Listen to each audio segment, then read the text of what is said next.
dive right into the pulse-racing intensity as the man, muscles taut and eyes blazing with determination, crashes into a dimly lit underground MMA ring. I'm looking for my son, a young man. He's about this height. The air thick with sweat, cheers, and the metallic tang of blood.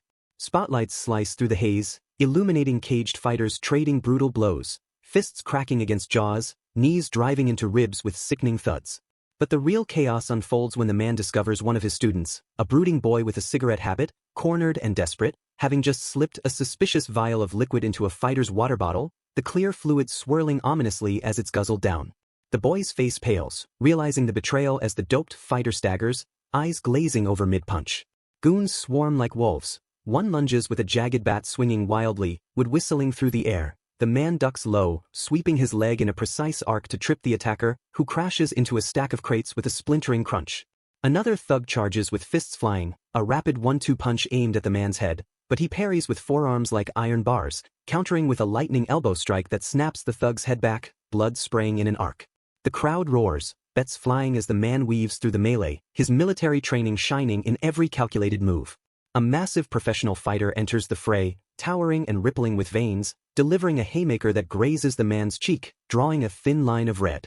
They circle like predators. The giant feints left, then unleashes a knee strike. The man blocks with crossed arms, the impact reverberating like a drum, then retaliates with a spinning back kick that connects with a bone-jarring thud, sending the behemoth stumbling into the cage wires.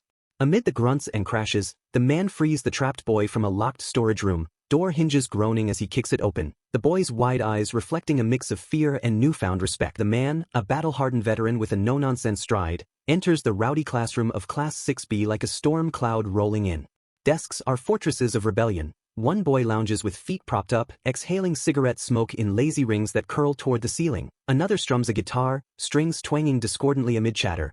Twin boys huddle over a buzzing video game console. The man booms for order, voice echoing off walls, but it's swallowed by laughter and jeers. Spotting the fire sprinkler above, he calculates in a split second, fist rocketing upward with pinpoint accuracy, shattering the glass bulb.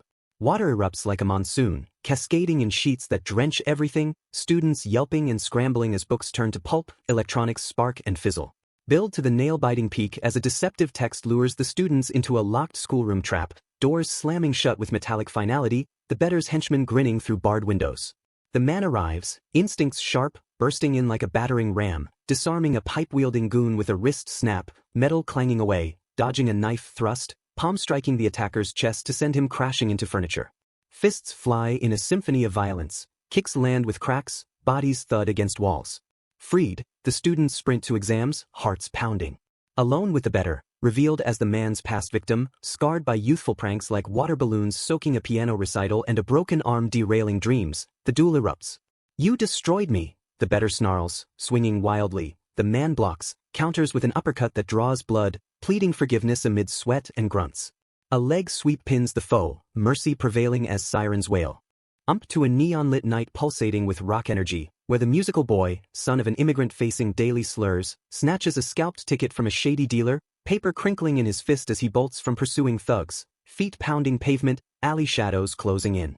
They corner him, fists raised, breaths ragged, but the man roars in on his motorcycle, engine thundering like thunder, scooping the boy onto the back in a seamless getaway, tires squealing as bullets. They infiltrate the concert venue, bass vibrations shaking the ground, crowds moshing in a sea of waving arms. The man shoves the boy on stage amid blinding lights, microphone thrust into trembling hands. The boy freezes, voice cracking on the first note, but then it surges, raw, powerful lyrics pouring out about identity and resilience, guitar riffs syncing with his soul. The audience erupts, phones lighting up like stars, past bullies in the crowd silenced by the sheer force of his talent. Sweat flies, spotlights dance. The man watches from the wings, pride swelling as the boy's performance transforms fear into fire. Veer into emotional depths at a stark rehab center. Twin boys confront their father, a broken shell slumped in a chair, eyes hollow from years of booze. He slurs confessions, wife's abandonment like a gut punch, bottles his only solace, hands reaching out shakily to clasp theirs, sobs racking his frame as apologies tumble forth.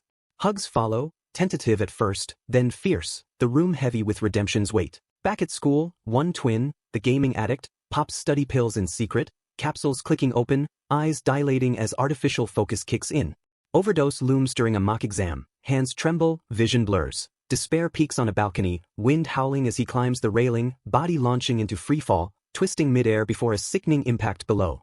Hospital beeps pierce the silence, tubes snaking across his comatose form, media frenzy twisting the narrative and stripping the man's teaching license.